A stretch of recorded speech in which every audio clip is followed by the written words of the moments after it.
Tito et Jordan en direct du 13800. On va vous apprendre aujourd'hui le bon équipement pour un rider. C'est parti.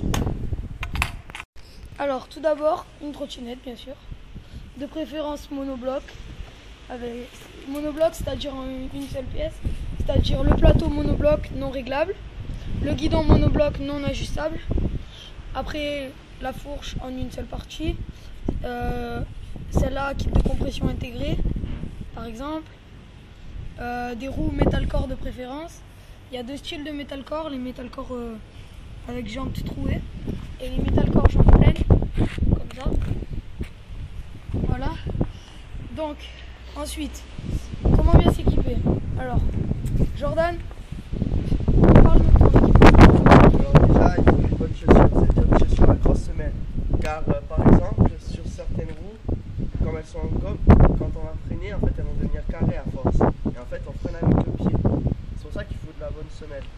Après, le jean, bon, ça c'est l'habit normal. Sauf que, en fait, le jean, si vous tombez, en fait, ça va moins râper, ça va vous faire moins mal. Après, il y a tout ce qui est normal, pour avoir le bon style.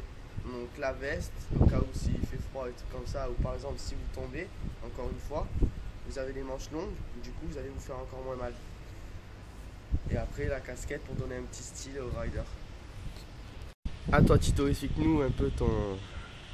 Alors tout d'abord, il y a la casquette bien sûr, toujours pareil pour donner un style, puis quand il y a le soleil, l'été.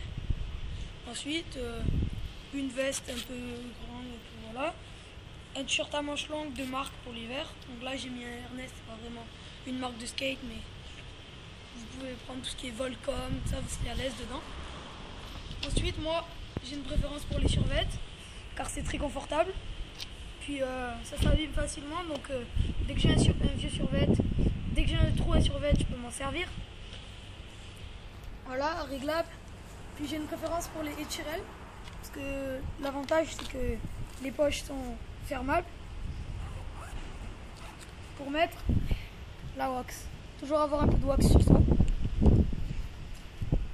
Puis les chaussures, grosse semelle, bien grippées en dessous, car des chaussures de marque de skate accrocheront le grip plus facilement que des chaussures, ce qui est par exemple TN, tout ça. Donc bien mettre des chaussures de skate parce que sinon on risque de glisser avec le grip. Allez, Merci. ciao. Merci Tito. C'était en direct du 13800.